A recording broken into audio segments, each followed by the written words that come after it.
makeup inside. What are you walking here? Emily, what happened? I fell off the swing and broke my arm. I fell off swings a lot when I was little. Did you hurt your arm? My arm, my leg, my finger. Twice. My nose. You fell a lot. She sure did. Can you wiggle your fingers? You know what? You didn't break your arm. Just bruised it a little. Can I go back to school? Sure can. Just wash that up, okay? You are a natural-born caretaker, Lindy. Because I can tell a bruise from a broken bone. Because you can make people feel better when they're hurt and scared. Just like you, Mama.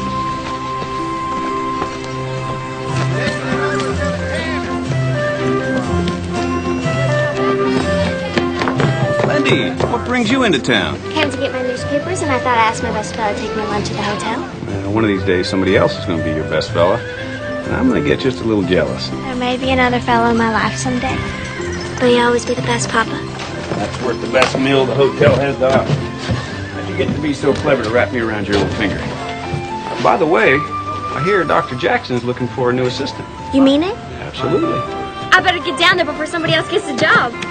What about lunch? Another time, Papa. So much for being her best fella.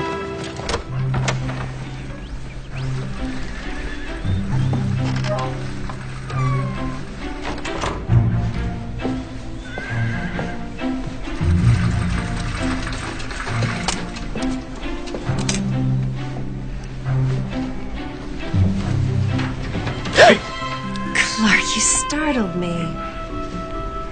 What are these for? Nothing in particular. Maybe I just wanted to give my beautiful wife some flowers. Mr. Davis, you do turn my head. I'll have to steal a kiss. You don't have to steal it. Grandma? Grandpa? Did you get all the eggs? You know, the Reds have a habit of laying in the barn. Did you check there? No. Stop lollygagging around. Come on, get to it. Yes, sir.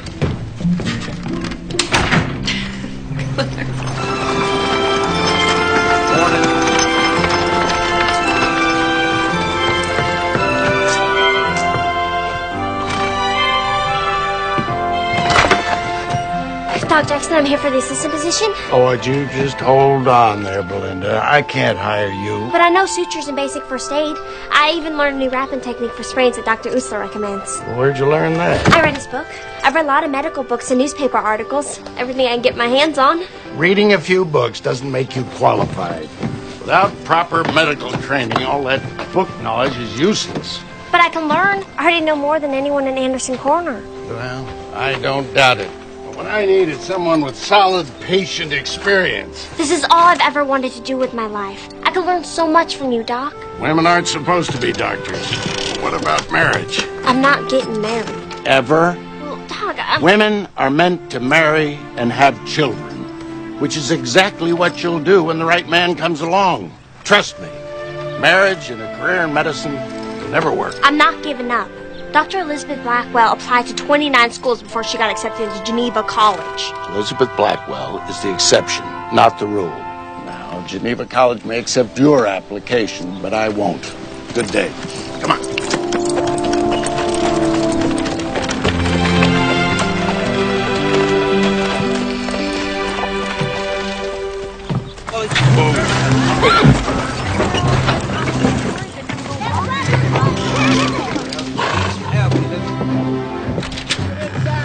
Hey, Hey, Clark, what can I do for you? I just came into town to pick up some supplies from the general store. I thought I would stop by to see if the five of you would like to come out to dinner tonight. Well, that sounds good. I'm always happy to eat at your house instead of mine. Oh, really? Well, not that Missy's cooking isn't good. It's interesting. It's all right, Zach. I love my daughter dearly, but I have to admit she does not take after her mama when it comes to cooking. Excuse me, Sheriff. What can I do for you? I'm Drew Simpson. My uncle was Hank Simpson. Hank was a fine man. My condolences. Well, thank you, Mr. Davis, Clark Davis. Our place is next to Hank's. And, he was a good neighbor. Unfortunately, I didn't have the opportunity to meet Uncle Hank, living so far away and all. Where are you from? New York City. New York City. I bet that's a sight different than our little town. Oh, yes. Well, I mean, it's much bigger and a little bit more cultured and sophisticated. This place is clearly rather rustic. Rustic. Anyway, the stage driver suggested I ask you for directions to my uncle's place. I can do better than that. Got my buckboard right outside. I'll take you out there myself. Well, that's awful kind of you, Mr. Davis. Sheriff? Good day. Get up, man.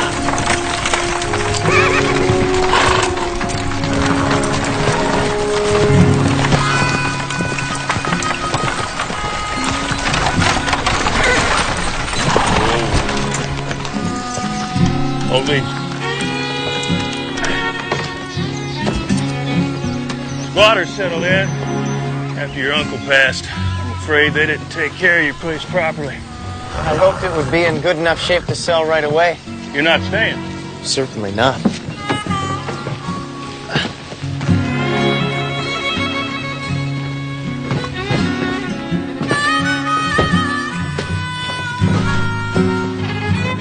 It'll take a sight of work to make it presentable. Pack rat's gonna settle into those walls if you don't get those holes patched up. Do you know anyone I could hire to do that? You don't want to do the work yourself? I just graduated from law school. I know all about writs and torts and the right of habeas corpus, but nothing about working on a farm. I'd be happy to help you. Would you? Well, thank you. I'll pay you, of course. Oh, that's mighty generous, but no thanks. I can't let you work for nothing, Mr. Davis. You be allowing me to repay a debt to a good friend. Then I accept. Good. Please sit down. Thank you. It's great that you could come in today. I really appreciate it. It's no problem. It's nice to see you. We haven't had a chance to talk since you moved here, Mrs. Kent. Please call me Sadie.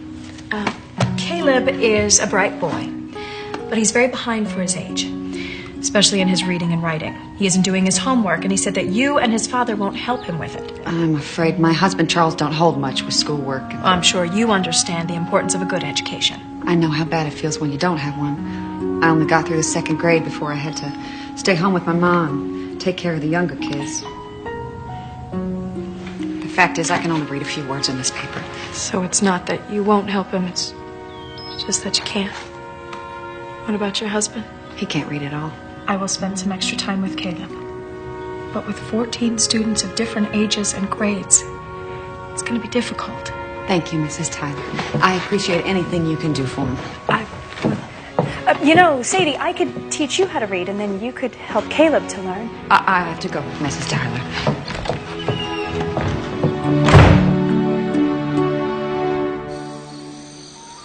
I should have figured it out. The Kents have kept to themselves since they moved into town. Couldn't have known, Mama. Well, the signs were all there, I just missed them. Hey, Mom, hey, sis. What's for dinner? Brunswick stew. And it's almost ready, so you boys go and wash up for supper.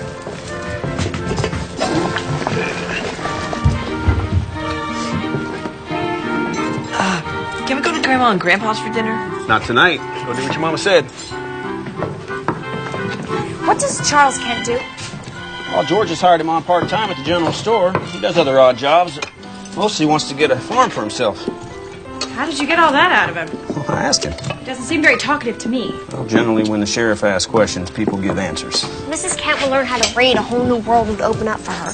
Just like it did for me, Mama, when you taught me how to read. Well, she'd become a different person. Well, maybe that's what her husband's afraid of. What kind of woman allows her husband to dictate to her that way? I wouldn't know, Lindy. I haven't had any experience with that kind. And you never will, Zachary Tyler.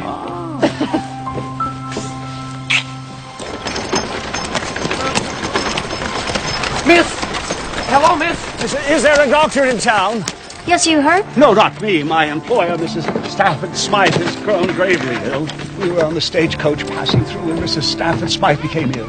I fear for her life. I didn't think she'd make it, miss. How long has she been like this? An hour or so, miss.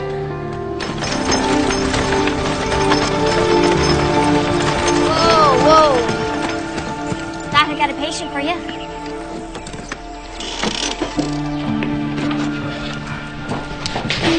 All right, bring her over here on the table. Put her right here. Put her right. That's it. All right. Watch your head. Watch your head. All right. Okay. Breathing is fine. Pulse is steady. Her skin's claiming to the touch, Doc. Mrs. Stafford Smythe began slurring her words and her sentences didn't make sense. Then she collapsed. Been drinking? Of course not. Mrs. Stafford Smythe has an occasional glass of sherry, but she is a lady. How long y'all been traveling? We left Beacon Hill nearly 2 weeks ago. What's she doing out here? Visiting friends in Denver, the Montgomerys, a very prominent family. Do you think she had a stroke, Doc? Why would you say that? I read about the symptoms in Grey's Anatomy. Can you help her, Doctor? Well, unfortunately, I have another patient, possibly a breech birth. But you can't leave Mrs. Stafford Smythe. Well, there's nothing I can do for her until she comes to. And she seems fairly stable, and there's only one of me, and my other patient's situation is urgent. So if you can just watch out for her until I get back. I'll say, Doc. I don't have much choice, do I? All right, just make sure she's comfortable and keep a close eye on her. And I'll get back as soon as I can.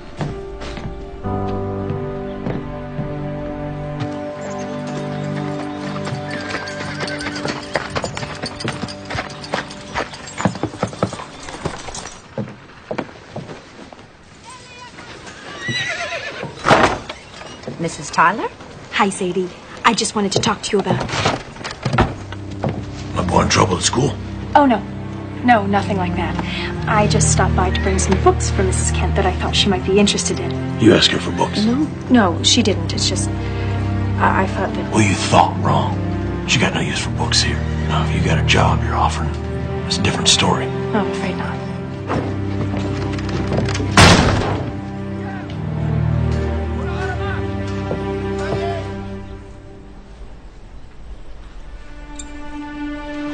Dr. Jackson, she's awake. Heaven's sake. Mrs. Stafford Smythe, Mrs. Stafford Smythe. My name is Dr. Jackson, and I believe you've had a stroke. My photos, coats, All right, Miss... bags. Calm down. Calm down. This is not good for you, ma'am. You have all left. I have your bag, madam, right here. All your things are inside. Her speech has obviously been impaired. Well, I don't think it's as bad as it could have been. Hopefully, the slurring will diminish pretty quickly and she'll regain coherent speech. There's some paralysis on her right side. But her left side seems unaffected. As soon as she's well enough, I could help her do some movement therapy. I read they're having good results with that. Well, she will need someone with her constantly until we get a better grasp of her physical limitations. I won't leave her side, Doctor. It should be someone with at least rudimentary medical knowledge. Belinda, I can do it. I don't want you to misinterpret this as a permanent job offer, young lady. I haven't changed my mind about women in medicine. So I'd be like your assistant? Not exactly. You will help Mrs. Stafford Smythe with her movement therapy. That is all. I accept.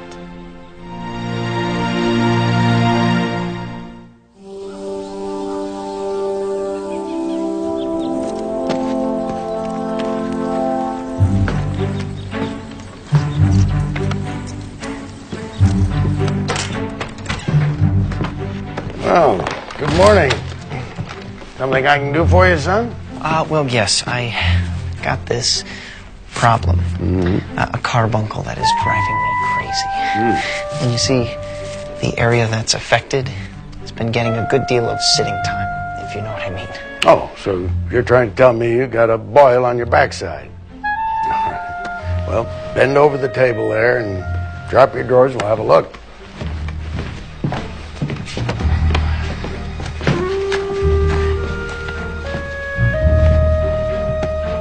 No, that is a mean-looking carbuncle you got there, all right. Would you bring me some of that writer's liniment that's on the top shelf in there? Would you stop rubbing? I can't help it. Well, the more you scratch it, the itchier it gets. Here you go, Doc. Oh, hey now. Whoa. Wait, never mind.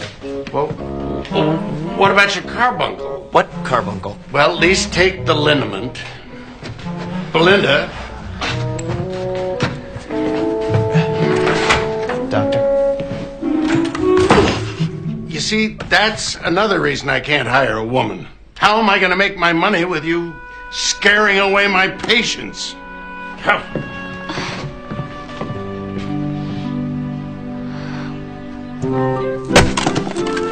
Well, what do you think? Let me get this straight. You want to hire Sadie to help you at school so you can teach her to read without her husband knowing? It's an ingenious plan, if you ask me. And just what will you have her do? Whatever needs to be done. She can sweep the floors, clean the blackboards, keep the wood stove burning. Simple things that allow her to learn along with the children. And don't you think the way you're going about this is just a little sneaky? I think the Lord will forgive my methods if I can offer this poor woman a path out of the darkness of ignorance.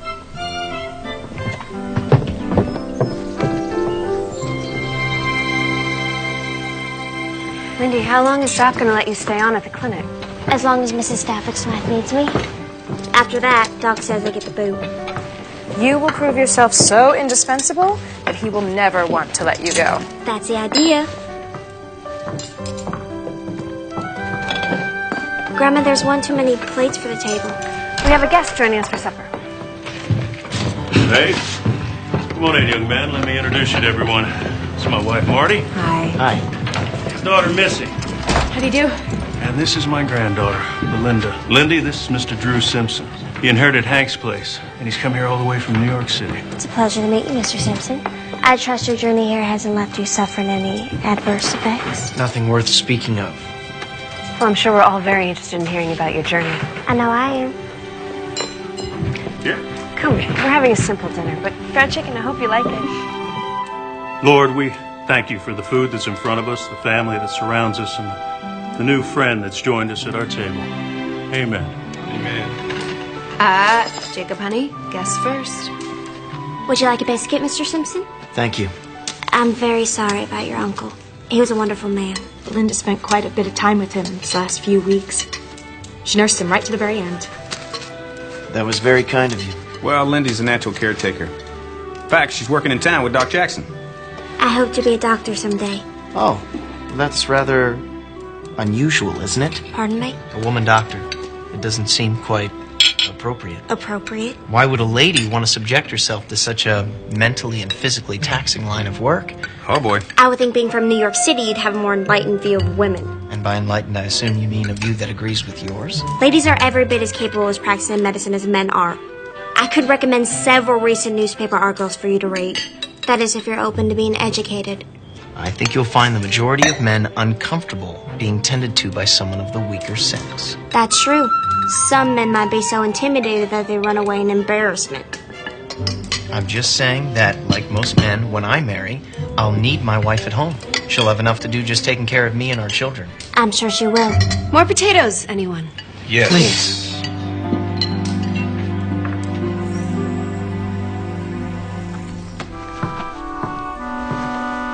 You're awake? Good.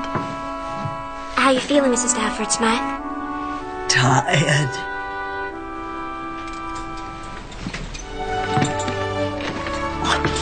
No, don't need help.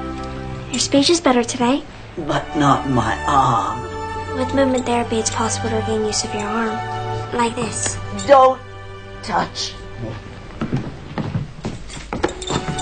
You're awake, madam. This is wonderful. Don't fuss over me, Winter. Oh, sorry, madam. We should let her get some rest. Of course, miss. I'll be in the next room, madam. I won't leave you. I know you won't, Winter.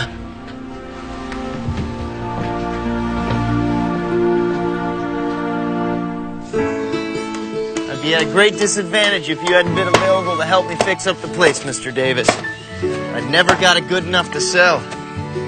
Glad to do it. Be careful now, you don't catch yourself on a rusty wire. Hold on. Let me take a look at it. Let me see it. No, it's nothing. Let me see it. Oh,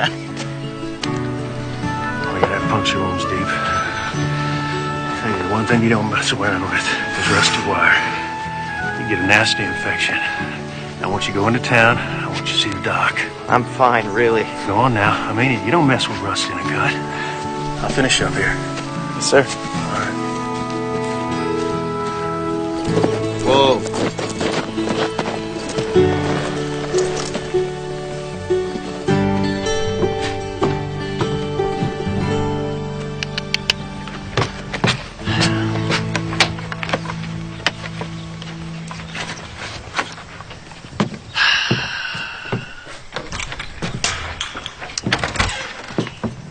afternoon, Mr. Simpson. Good afternoon, Miss Tyler. I came to see Dr. Jackson about my hand. He's out checking on patients. Why, what's wrong? A little run-in with a rusty wire. When do you expect the doctor to return? Not for hours. Rusty wire? Tetanus can take hold pretty quick. Might end up losing the hand. I think you're exaggerating. I understand that you're uncomfortable being tended to by the weaker sex, but unless you clean that wound immediately, it might be too late. Lockjaw could set in by tonight. Although that may not be the worst thing. All right. How much humble pie do I have to eat to persuade you to help me? Just enough to make me believe that you sincerely regret saying that I have no business becoming a doctor. I most sincerely regret it. Come inside. My grandpa tells me you went to Columbia University. You didn't mention that the other day at dinner. I guess I could have worked that in when you offered to recommend articles to help enlighten me. That would have been a good time. You're so fortunate to have the opportunity to study at Columbia. I suppose that's true. I can't be a doctor without the proper education. Most hospitals won't even consider me for a nursing position. But the proper education requires a great deal of money. I've been saving for a long time. I'm sorry if it stinks. Oh, no. It's all right. Actually, you've been very gentle. There. You're all set. Remember to keep the wound clean. At the risk of bringing up an old argument, I must say that you're a bright and beautiful young woman. Beautiful? Yes. Anyway, you'll surely be married before long. Why would you want to waste your time preparing for a career that you'll have to leave? Why does every man assume that I'm on a hunt for a husband? Isn't that the goal? Find a mate, settle down, have children? As a lawyer, everything is black or white to you, isn't it? Well, that's rather simplistic, but there is a clear-cut sense of right and wrong in the law that I've come to appreciate. That's why we're different. I see all of God's colors, and somewhere between black and white is my dream to be a doctor. I should get back to the ranch. Of course. Please tell my grandpa I said hello.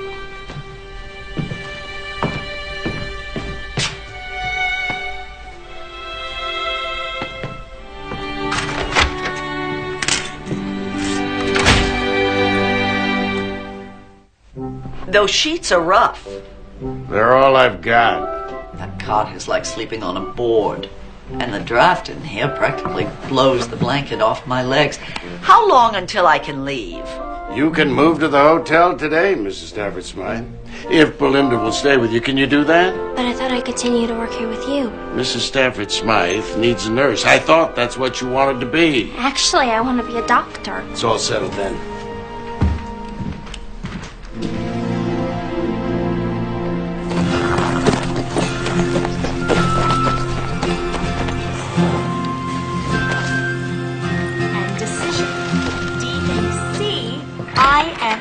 ISION. I think that's recess. You're dismissed.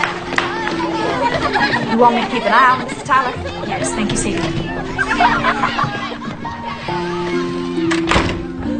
Is everything all right? You forgot your lunch today. Oh, you were so sweet to bring it. I am starving. Thank you. Saw Charles Kent this morning. He told me Sadie really enjoys working here. She is learning more and more every day. She's already ahead of Caleb. Now she can help him with his work. I know how much you want to help Sadie, but Charles is a proud man. Pride is a man's downfall, Zach. All I'm saying, Missy, is that he won't take it too well if he finds out she's doing something behind his back. I'll see you tonight. Bye.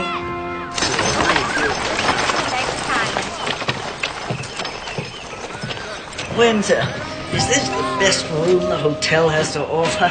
I'm afraid so, madam. I'm supposed to step up from the clinic.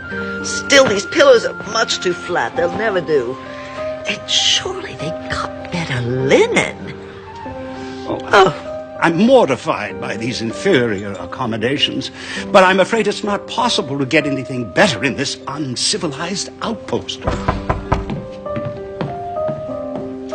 Oh, Miss Tyler, please come in. Madam, I'll just be down in the restaurant to check on your tea. Wash the china yourself, Winter. I don't trust these people to have high standards of cleanliness. Yes, ma'am. How you feeling today, Mrs. Stanford Smack? How do you think I'm feeling, being forced to endure these primitive conditions? You know, we're not all uncivilized here. Really? Did I somehow miss seeing the opera house? Or a good library? Or even a hat shop with the latest fashions from Europe? No? I thought not. Anderson Corner has other things to offer. Such as? Good people, and a church that welcomes everybody, including strangers. And we take care of each other in difficult times. You've never even been outside this small town, have you? Actually, I was born in New York. I didn't come here until I was 14. So I do know a few things about the world outside. But I much prefer Anderson Corner. You actually like it here. Compared to New York, it's heaven on earth. I'm going to miss it terribly when I leave to study to be a doctor. Well, now there's a surprising ambition for a farm girl. I believe it's what God called me to do. God? Ha! Don't put your trust in God, young woman. He is unconcerned with your ambitions. You don't mean that. The only thing you have to rely on in this world is yourself. I must be awful lonely believing in nothing but myself. When you've had a little experience with the harsh realities of life, you'll abandon that naive faith. I've had a great deal of experience of harsh reality. Without my faith, I'd expect I'd be much like you. How's that? Very unhappy.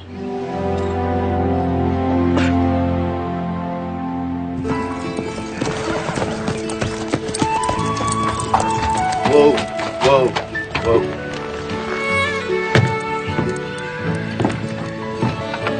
Hello. Hi.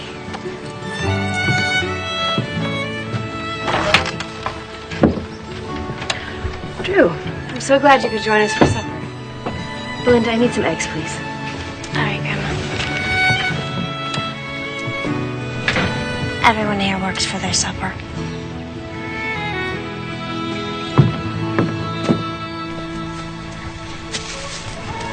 Might as well spit it out. What? Whatever it is you're stewing over.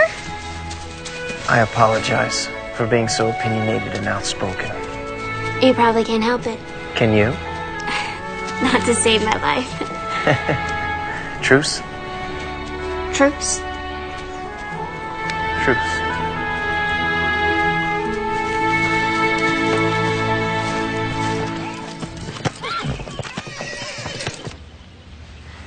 Now remember, as I'm moving your arm, gotta imagine you're doing it on your own, okay? I saw you reading late into the night last night. Oh, I'm so sorry. Did light keep you awake? My age keeps me awake. I'll turn the light out earlier tonight. Must have been a very interesting book to keep you awake at that hour.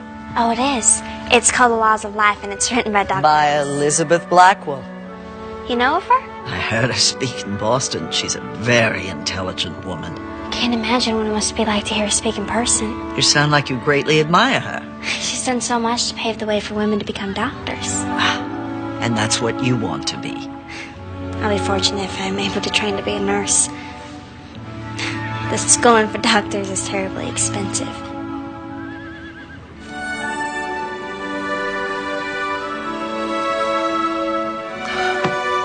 You moved your arm? Your powers of observation are remarkable. It's cause for a cup of tea.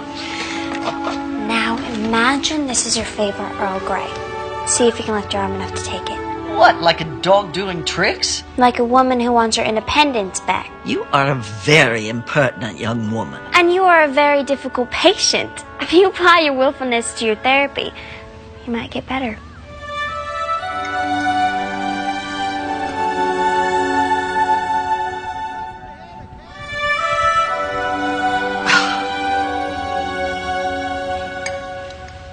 We'll try again in the morning.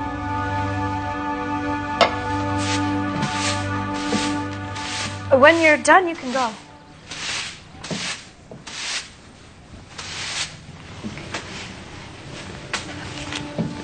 Who is Charles Dickens? A very talented author. You can borrow the book if you like. Oh, no, thank you. I'll see you tomorrow, Mrs. Tyler. Okay.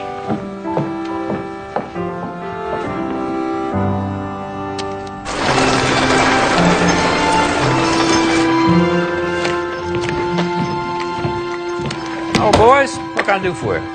Mom needs some flour. All right, what kind? She usually has wheat. Wheat's good. Yeah. All right. Ah! You okay, Mr. Brown? Mr. Brown. Dad, Mr. Brown is ill.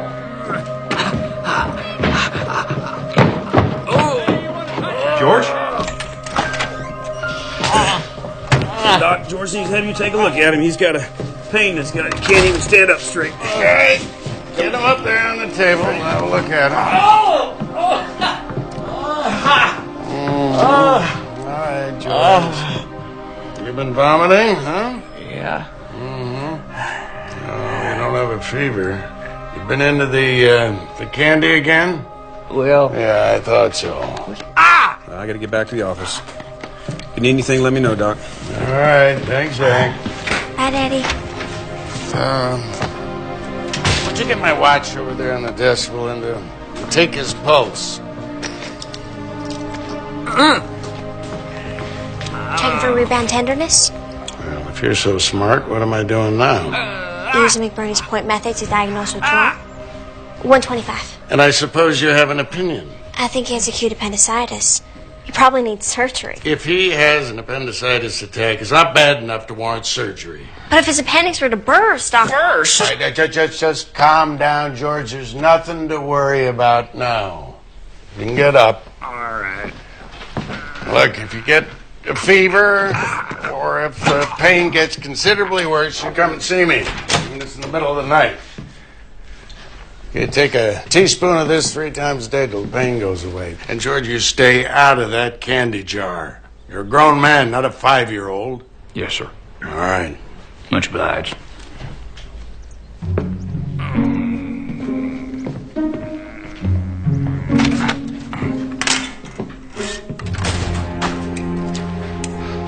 Now, listen here, young lady. A good doctor never performs an unnecessary surgery. It's too risky, unless the patient will die without it. But he had all the symptoms. If he had acute appendicitis, George would have been right off this table from the pain. Might even have passed out. Probably has nothing worse than a simple stomach ache.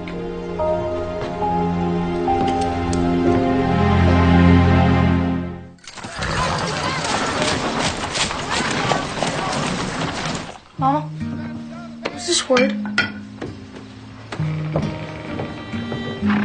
Capture. And this one? Elephant. It says, then they went out to capture the wild elephant. How do you know what that says, Sadie?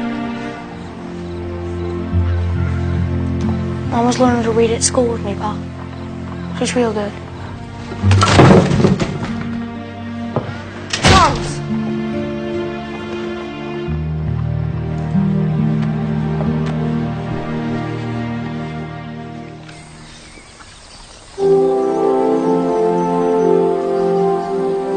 Oh, you sure are a lucky man to have a wife who cooks like Marty does. I am blessed, that's for sure. I thank God every day that he saw fit to put me and Marty together. When did you first know you loved her? That's easy. When I thought I'd never see her again. I felt a terrible emptiness inside of me. And I knew that if I didn't get her back, nothing would ever fill that up again. It's a pretty clear sign. I thought so. What about you, though? Tell me about that life you got to get back to. You got a young lady waiting for you? No. My father thought I should concentrate on school before getting serious about anybody. He may be right. He's always right. Sounds like a man who's pretty sure of himself. If he's ever had a moment's doubt, he hasn't admitted it. Considers it a weakness, I'll bet. Yeah.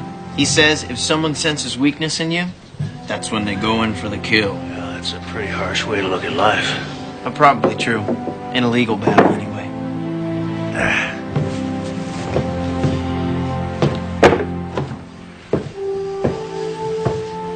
Now, we can both go up on that roof, and you can find a way to hurt yourself again. Or you can take the wagon into town and pick up those supplies that we ordered. That's an easy choice, sir.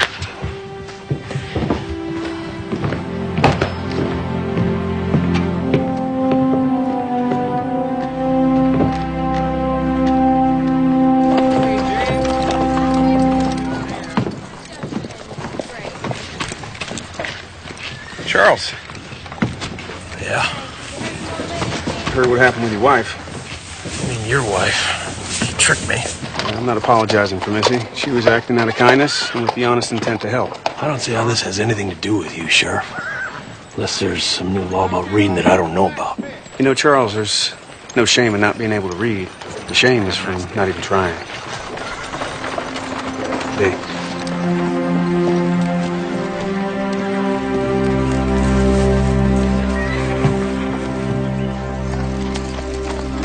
I know it hurts, but that's a good sign. It means your nerves are kicking back in. If you just try a little bit harder. I am trying. You're giving up too easily. Who do you think you are to talk to me that way? An ignorant, low-class girl in a godforsaken town in the middle of nowhere. I may not have a college education, but I'm well-read and definitely not ignorant. And as for class, I come from a good family that could teach you a few things about what that word really means. Get out of my sight.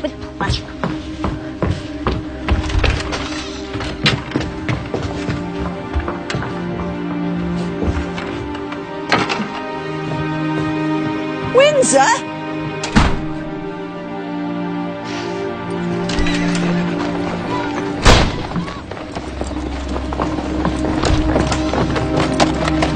Miss Belinda!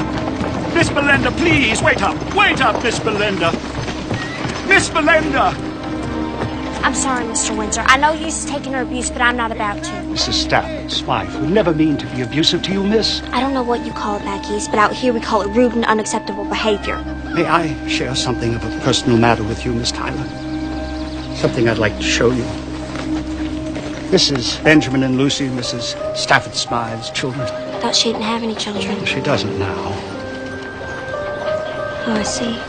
Mrs. Stafford Smythe became a widower shortly after Lucy was born, and her children became everything in her life, miss. What happened to them? Lucy passed away when she was 5 of the scarlet fever, and Benjamin drowned just before he was to graduate from Harvard. Terrible. When Mrs. Stafford Smythe lost Lucy, the only thing that kept her going was Benjamin.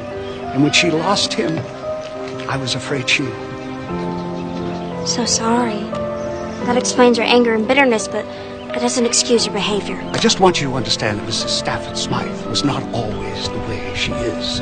She was a kind, generous woman. Try to think of her the way she was before unbearable loss changed her. Try to see her with a forgiving heart and not a judgmental mind.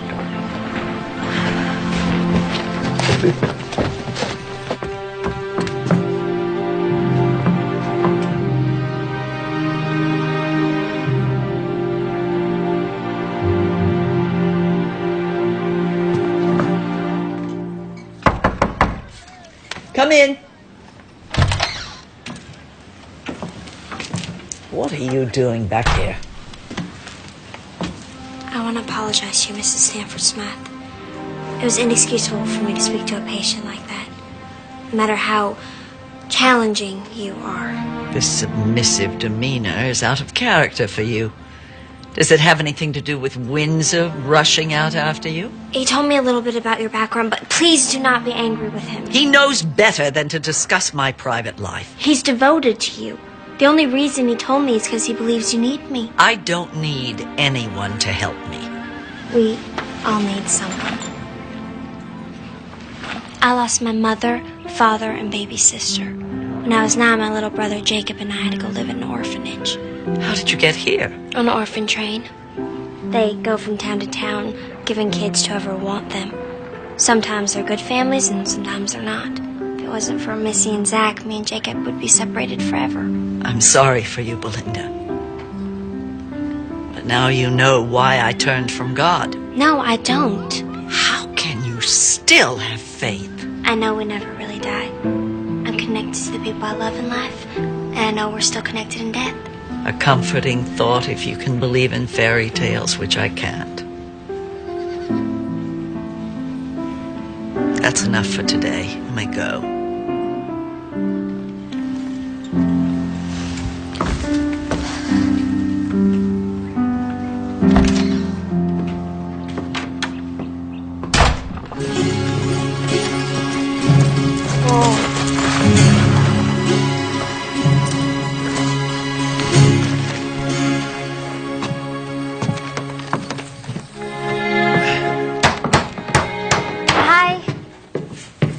Belinda. I was visiting my grandma. She wanted me to bring lunch to y'all. Well, your grandpa went into town to pick up some lumber. He should be back soon. I'll just leave this here then.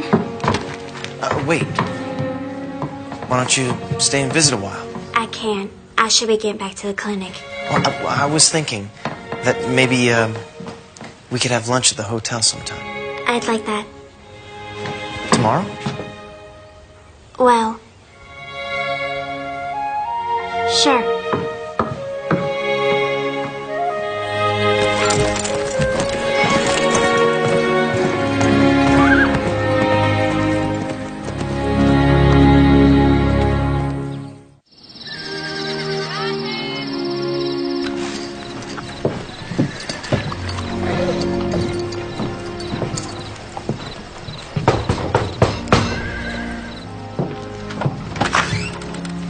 Evening, Charles. Evening, Mr. Davis. Drew Simpson is fixing up his uncle's place. He could use some help. He'll pay you a good wage, and I thought you might be interested in the job. Gonna work around my hours at the store? You bet. All right, then. I'll be there after lunch. I'll see you then. All right. Mr. Davis, thank you, sir. I really appreciate the work. You're welcome, Charles. You're welcome.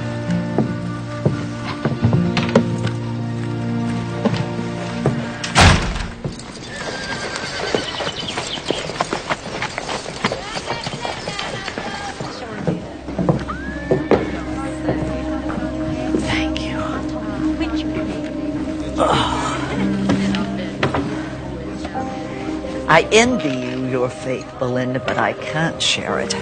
And even if I could, it doesn't change the fact that the only reason I didn't let that stroke kill me is my distant relatives who are just waiting for me to die so that they can inherit my fortune. I think the whole reason your stroke didn't kill you is because God has work for you.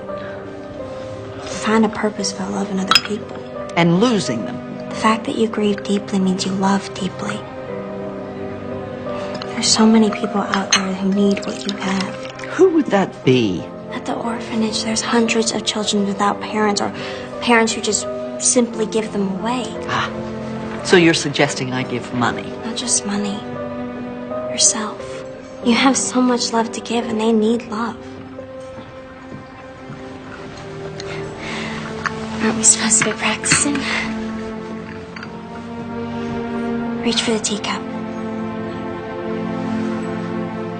One hand.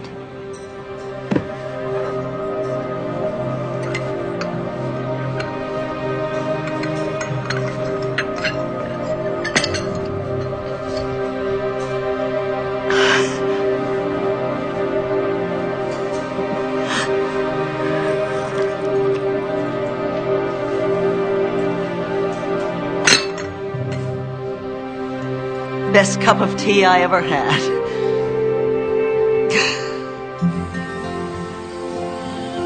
Hold her right there. Okay.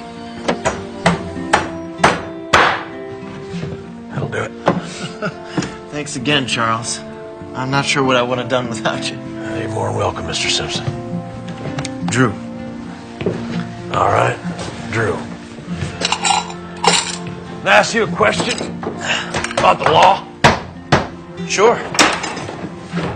About adoption. You and your wife thinking about adopting a child? Well, not exactly. Sadie was married before we met. Her first husband, he was Caleb's pa.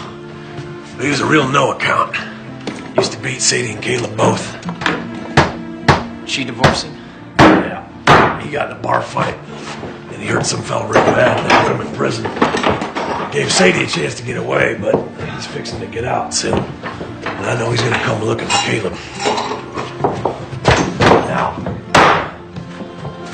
if I can adopt him, does that make him my boy? And ain't nobody can take him away? That's right.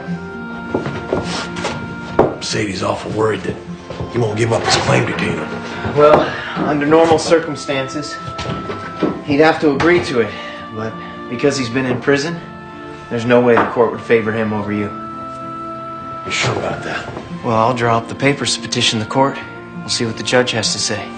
Well, now, I can't pay you right now, but You don't have to. Well, I don't take charity. Consider it part of your wages for working here. Like a bonus for doing a really good job. All right. Thank you, Drew. It's my pleasure, Charles. I just passed the bar. I'll take those for you When folks. I return home, I'll join my father's practice. Does he practice criminal law? Nothing nearly so unsavory. No, he handles mostly contracts, wills, trusts, that sort of thing. My father represents some of the wealthiest people in New York. So you only be helping the rich people? Well, that's who our clients are. They don't have to be. You could help the less fortunate. We work with people who pay our fees. Is that all you care about? Money? Don't be ridiculous. That's not what I meant. Well, it seems to me you don't have a real passion for law. Well, the definition of law is reason free from passion. Do you have time to take a walk? I should be getting back to Miss Stafford Smythe. A short one.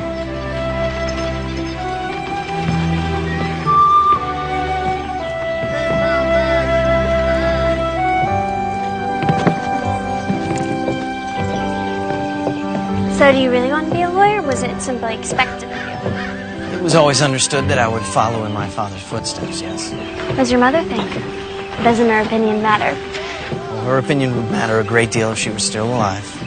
She died when I was 8. Oh, I had no idea. I'm so sorry, Drew.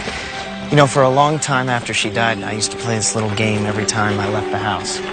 I'd pretend that when I came home, she'd be there, hiding somewhere, waiting for me to find her. Of course, the only thing I ever found was the latest governess my father had hired. He gave me every material advantage I could ever hope for. The only thing I ever wanted was my mother to be there when I came home. You're privileged to have both your parents. Actually, I was adopted. I would have never guessed they're not really your family. I mean, not that... It's all right. First, I didn't feel like they were my family. And they made me realize that loving someone has nothing to do with being related. Everything to do with opening your heart and letting someone in. I envy the relationship you have with your family. Why? You really love each other. I haven't felt that since my mother died. That sense of security, of knowing that someone will always be there for you. And never be completely on your own again. yes. Exactly.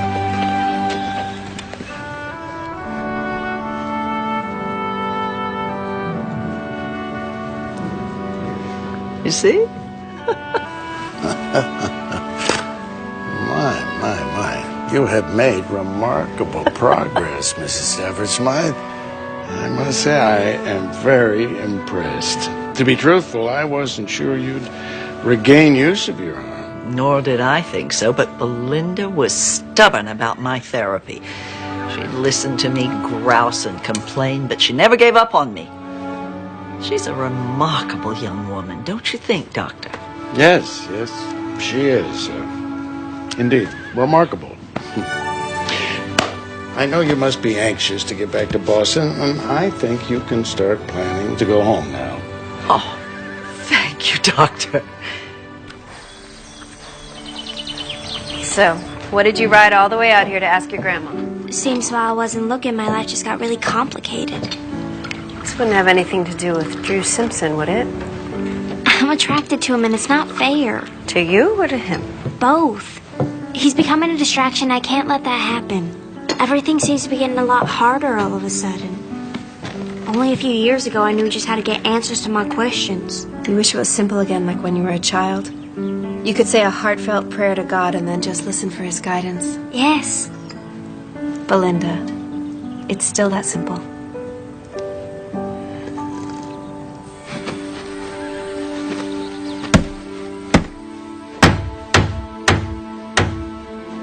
Maybe you want to take a break?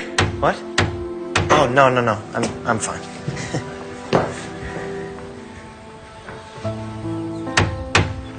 Something weighing on your mind? No, nothing. Have you ever had that experience where you think a person is one way and they turn out to be something else entirely? I think we've all had that experience at one time. I had Belinda all figured out. Then I get thrown for a loop. And that's bad. Well, it's complicated. She makes me think about things I thought were all settled. Such as? Where I'm going to live, what I'm going to do, even whether or not my life has any real meaning or purpose. A woman can do that to a man. I know what I want to do with my life. I want want to sell this place, go back to New York, go into my father's firm, get married, and raise a family. Well, in that case, what is the problem? Belinda is the problem. I don't want to think about her. I don't want to get involved with her. She's nothing like the kind of woman I have planned for my future. She wants a career in a man's field. She's opinionated, outspoken, strong-willed, smart, kind. That doesn't sound like a problem, son. That sounds like an opportunity. Whoa.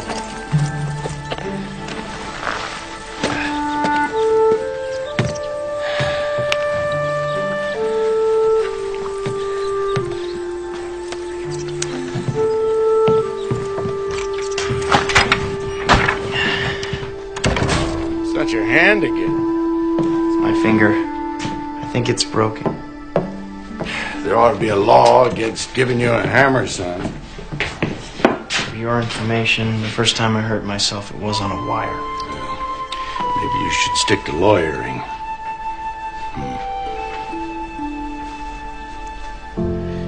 Belinda, why don't you look at the boy's hand?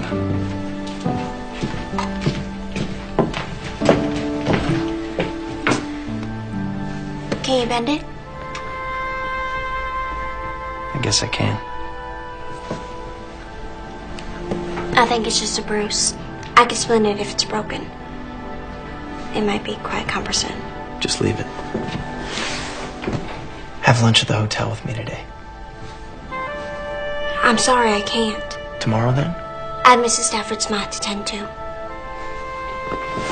Well, maybe we can find time. Do you want the splint? What? No. No splint. Then excuse me. I have work to finish.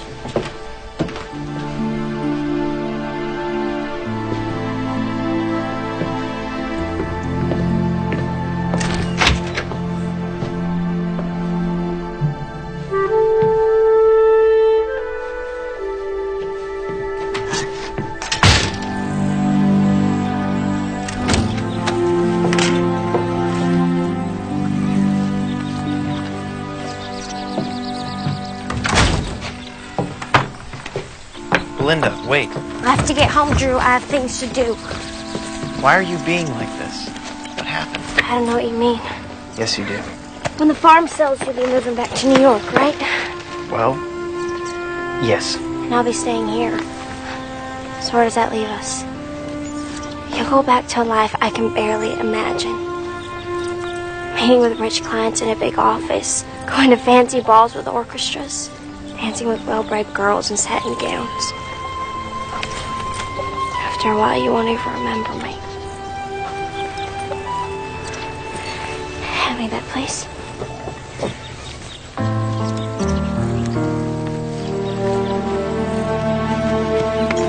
Come on, Jeffrey.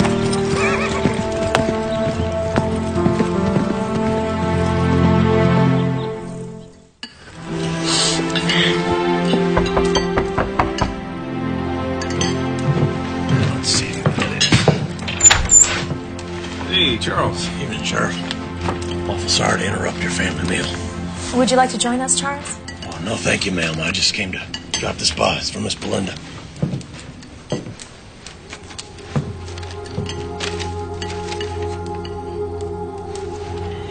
Seems Drew hurt himself again.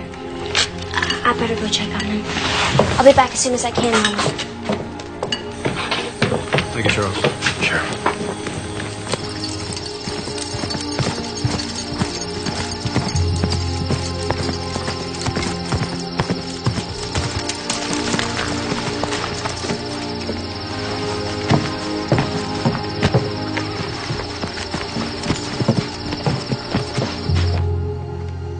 Drew?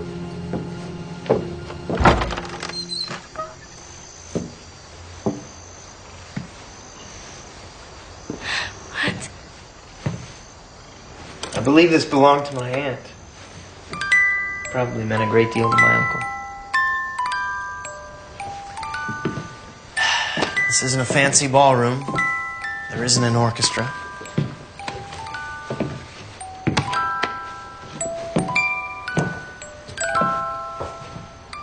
But if I can have this dance. I promise you, Belinda, I will never forget it.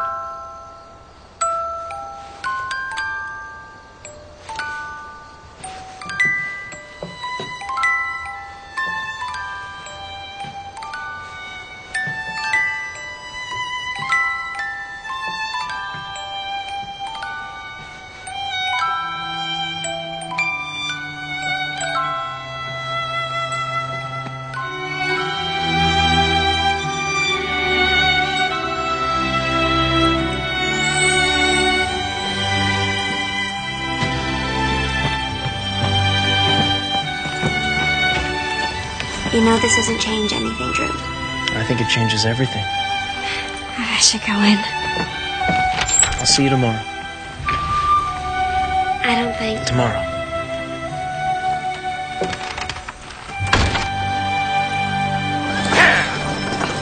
Dr. Jackson has given me the go-ahead to travel home to Boston. I'm very happy for you, Mrs. Stafford Smythe, but I am going to miss you. I'd like you to come with me, Belinda. If you're worried about the travel and Mr. No, I'm not looking for a traveling companion. I'd like you to come back to Boston and live with me. Take me to that orphanage. I'd like to meet those children. You don't need me to take you there. I'll just get you the name of the orphanage. Well, Belinda, there's more. I would like to pay your way through college and medical school. You shouldn't have to settle for small dreams. Dare to go for the big ones. You'll make a fine doctor, Belinda. That's a much too generous offer, Mrs. Stafford Smythe. I'm afraid I can't accept it. Why on earth not? Because it'd take me years and years to pay you back. Well, it's not a loan, it's a gift. I'm a very wealthy woman. I can afford to do this for you. I would like to think if my Lucy had lived, she might have grown up to be just like you, Belinda. Even if I could accept your offer, they'd never accept me into a good college.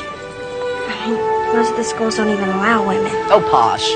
I'll just send up a smoke signal to my friend Sam Gregory. Dr. Samuel Gregory? The Dr. Samuel Gregory founded Boston University School of Medicine? Yes, one and the same. I don't know what to say. Well, say yes. Thank you, Mrs. Stafford Smythe. Thank you. Now, I know that you'll need to talk this over with your family. But when I leave next week, I hope you'll be with me.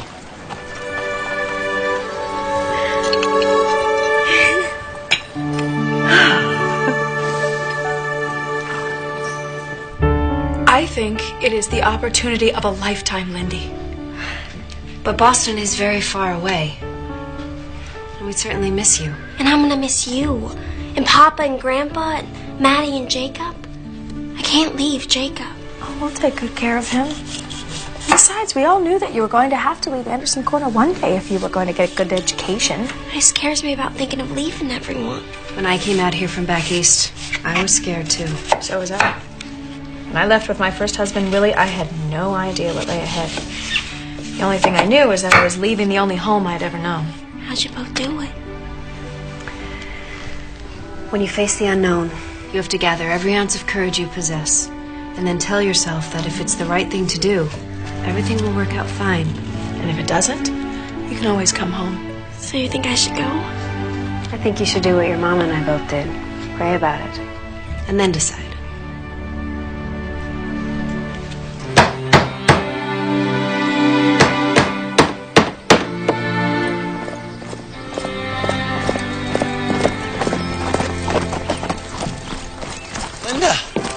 Wonderful surprise. I can only stay a moment, Drew. Something entirely unexpected has happened and I wanted to let you know. I hope it's something good.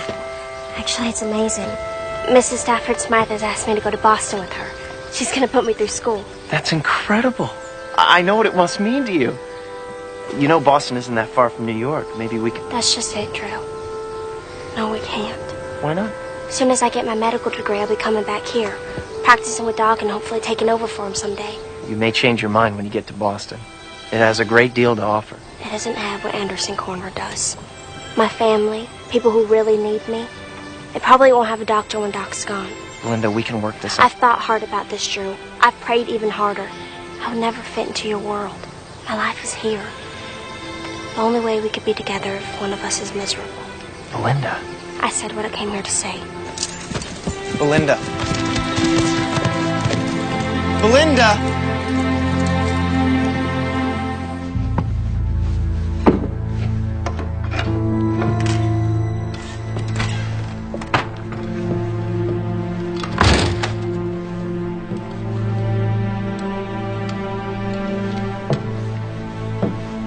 Who is it? Jonas Barnes. Hurt his leg recently. Gangrene set in. It's going to have to come off at the knee. Will surgery save his life? With gangrene. I don't know. But if I don't do it, he'll die within the day. I can help. Linda, this is life-threatening, gruesome surgery. I can handle it, Doc.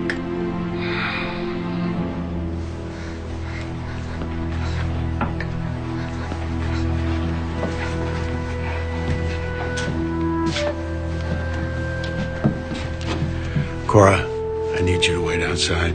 I'll come and get you as soon as we're done.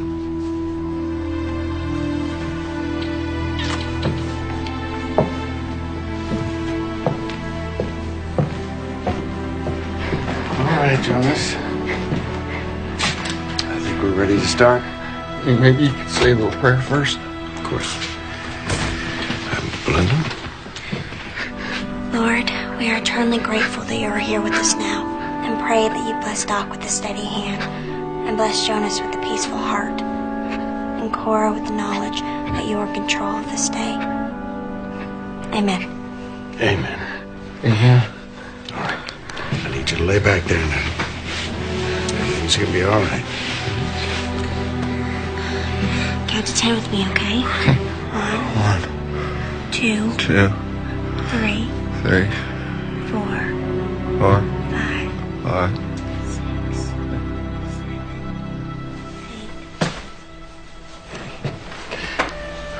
He's out.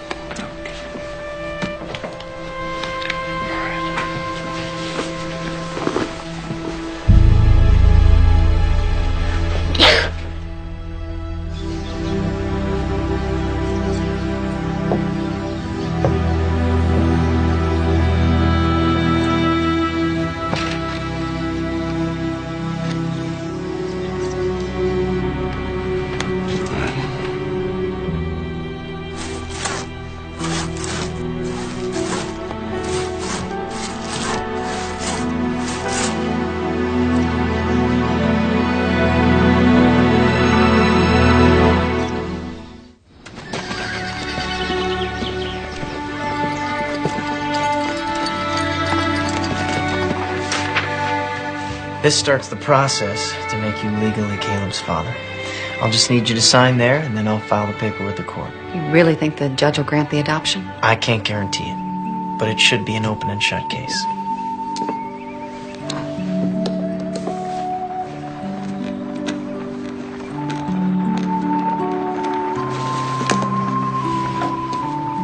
Your turn, Charles. Can I sign for Charles? Oh, I'm afraid not. You just put your X right there.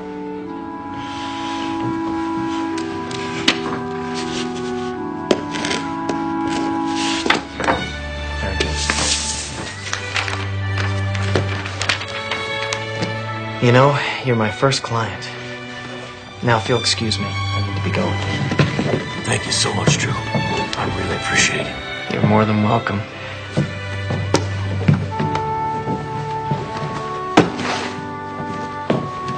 Thank you, Sadie.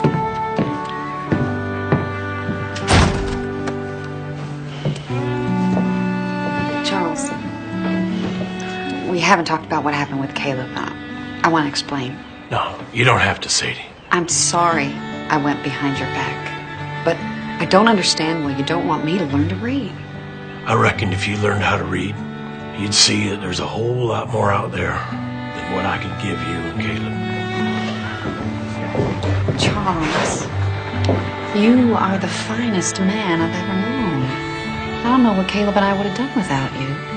Oh, say, I love you both so much. And I've been mighty proud to give Caleb my name. But I wonder if he's going to be ashamed of me. You know what would make your son proud of you, Charles? Seeing that his father had the courage to do something very hard, and all because he loves his son so much. If I can do it, I know you can, Charles. Sure would be nice to be able to read that piece of paper that says I'm Caleb's pa. I think she might teach us together.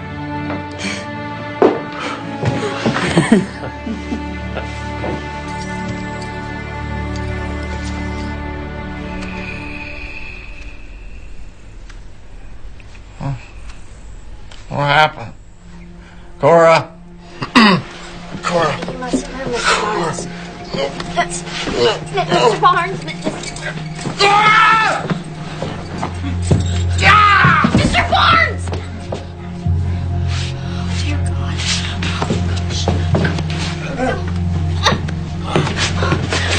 What happened? He got scared. He started asking for Cora. I tried to stop him, Doc. I'm so sorry. All right, go get some bandages. Hurry. Hurry. Get you back into bed now. Okay? Help me if you can. All right. Just calm down now. Just calm down. Calm down.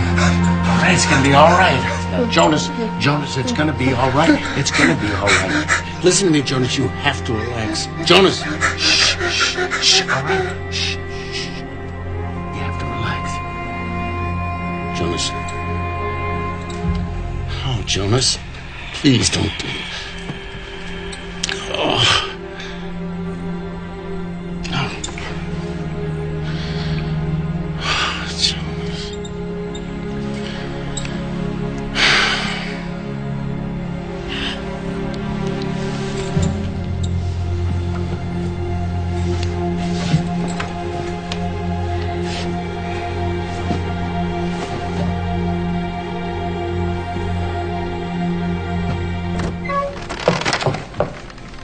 Hi, Lindy. Boys, go outside, please.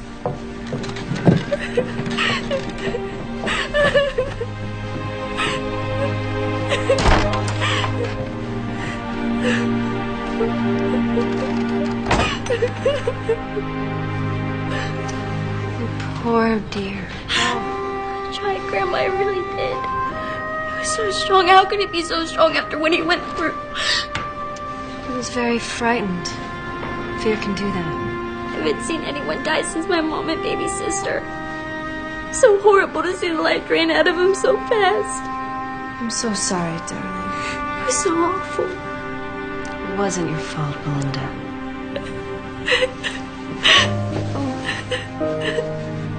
It's okay.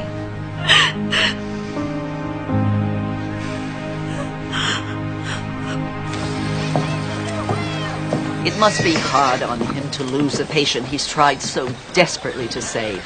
But once he gets past the sadness and frustration he must feel, he will tell you it wasn't your fault. If it wasn't my fault, then why do I feel like it is? Because you care deeply about people, and that's what makes you hurt for them. And that is also what will make you a good doctor. I don't think I'm cut out to be a doctor after all. I'll just stay here and be Doc's assistant if they'll let me. Belinda, you can't mean that. I'm afraid I do. No.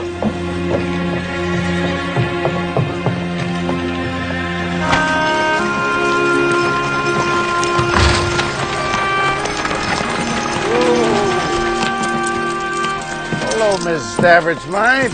Did you tell Belinda it was her fault that poor man died? Of course not. Did you tell her it wasn't? Well, you don't mean that. I didn't think. Exactly.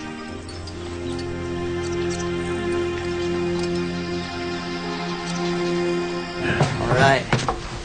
That ought to do it.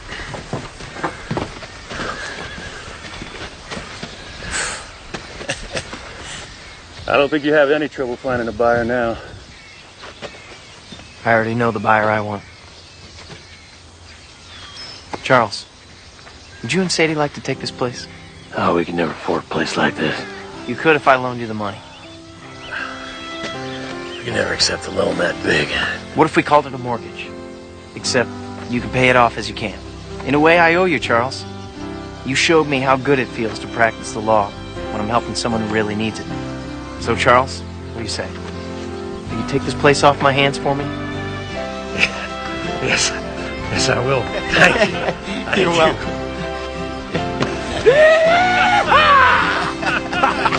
Oh, that's funny. Mighty nice.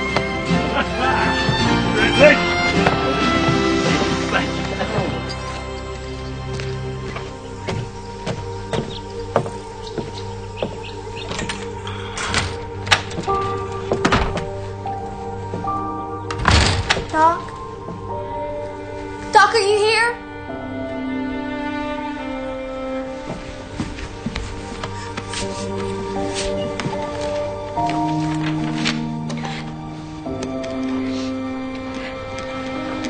Dear Doc, I'm so sorry to have let you down, but you were right. I don't have what it takes to be a doctor.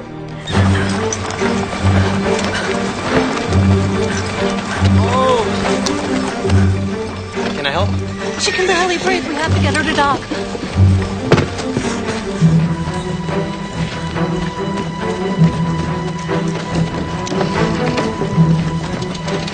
Hold on to her.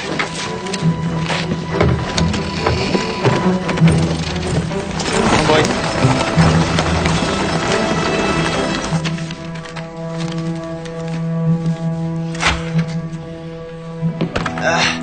Where's the doctor? He's not here.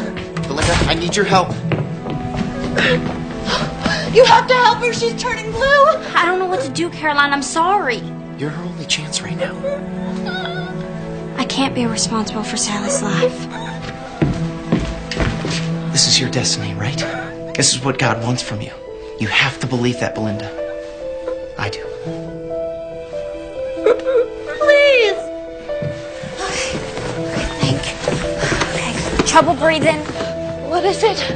What's wrong with my baby? It could be a number of things. If my diagnosis is wrong. Please, Belinda.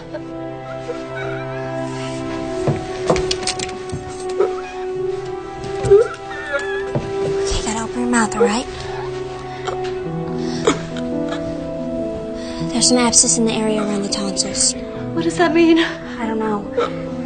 It could be quinsy. Is there some kind of medicine for it? No. There's only one thing to do. I have to lance her throat.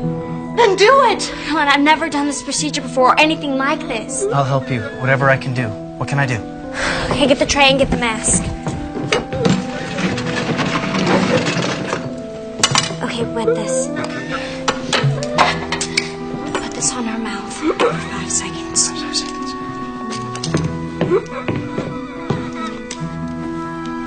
One. 2, 3, 4, 5. You gotta hold her head still so she won't move.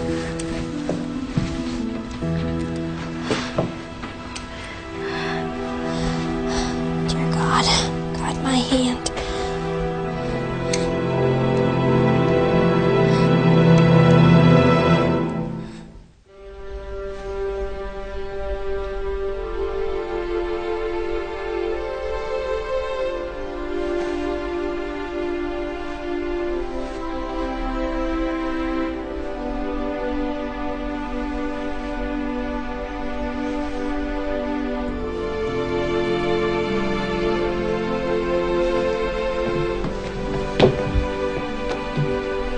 Looks like she'll be fine.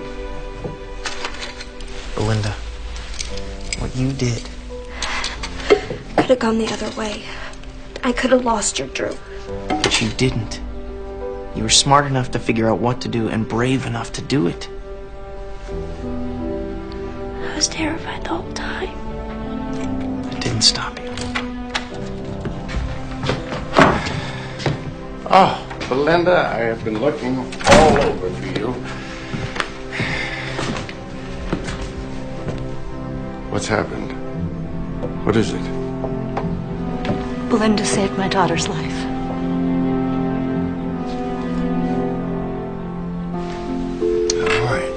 up for me. Well, I bet that throat is really sore, huh? Good excuse for your mama to churn some fresh buttermilk for you. I sure will.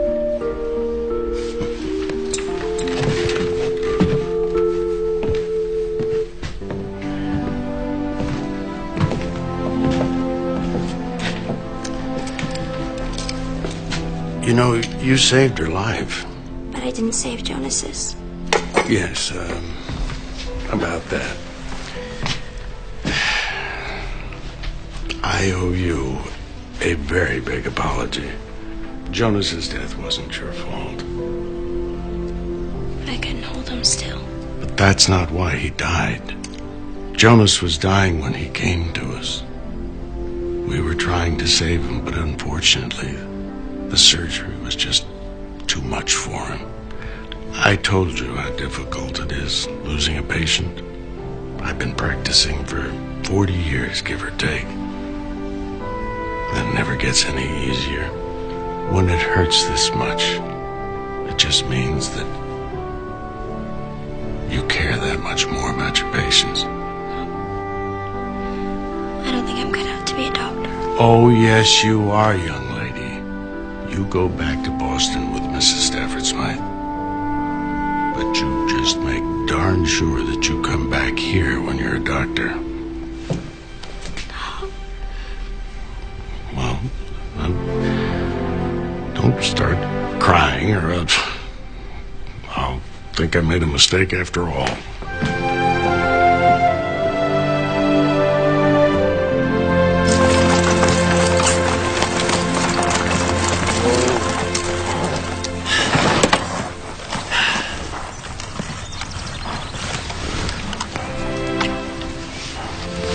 That's for having more faith in me than I had in myself.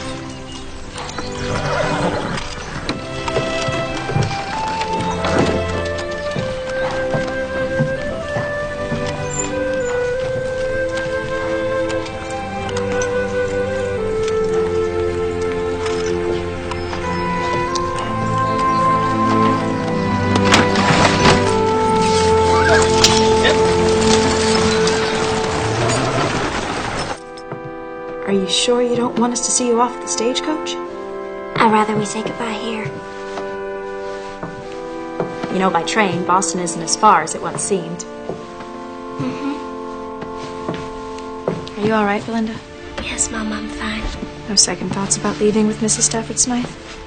No, not anymore. I feel at peace with my decision. So your second thoughts are about Drew? I love him, Mama. I really do. It can never work.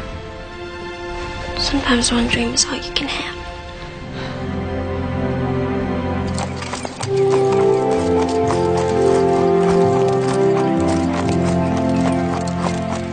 Whoa.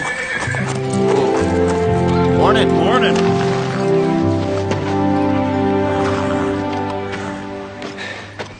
I just wanted to say goodbye, Clark. And thank you for everything. You headed home? Charles and Sadie are moving on to the farm. I'm headed back to New York tomorrow. I imagine Belinda left. We said our goodbyes at Missy this morning. She's probably getting on the stage right about now. You asked me once when I knew I loved Marty, but you never asked me what I did about it. What was that? She left on a wagon train. She's going back home.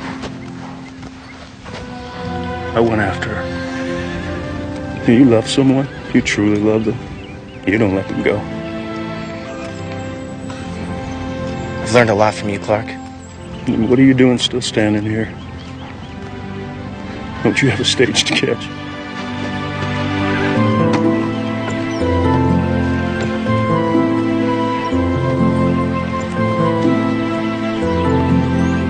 Last call, Denver stage.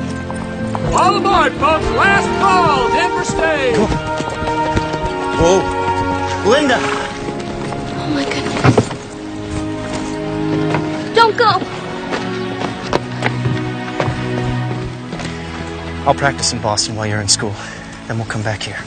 You'd be happy practicing law in Anderson Corner? You Anderson Corner's the place I learned to love the law. And it has you. I don't think I could be truly happy anywhere else. This isn't your world, Drew. You're my world. I love you, Belinda. Marry me.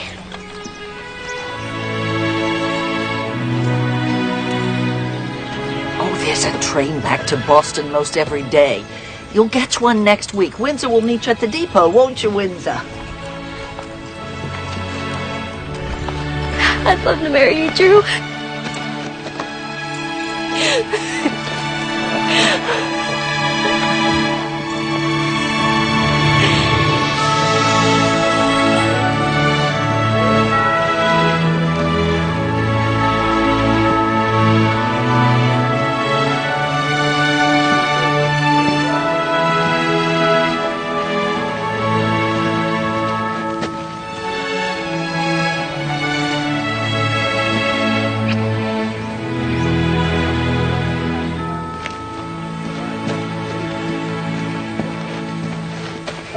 Do you, Andrew, take Belinda to be your lawfully wedded wife, to have and to hold, for richer, for poorer, in sickness and in health, forsaking all others, till death do you part? I do. And you, Belinda, take Andrew to be your lawfully wedded husband, to have and to hold, for richer, for poorer, in sickness and in health, forsaking all others, till death do you part? I do.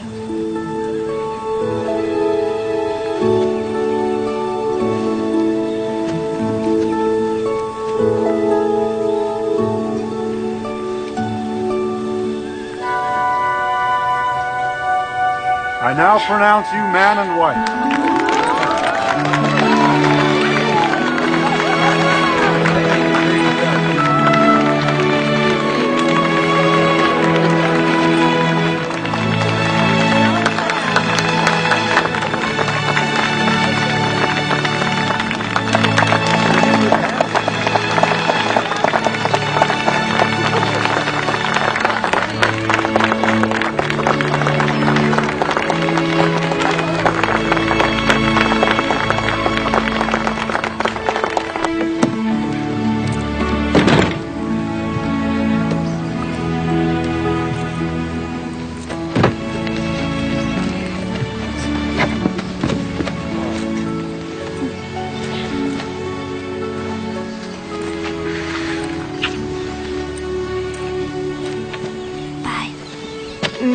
Be safe. You know I will. You know I will. Take care, son. Thank you so much. Bless you.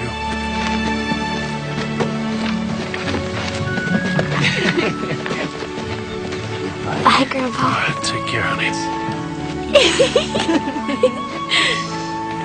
Come here, Jacob.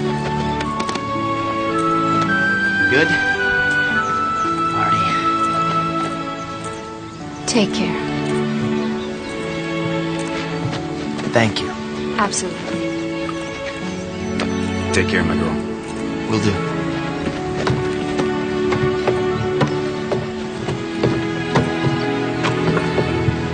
You ready?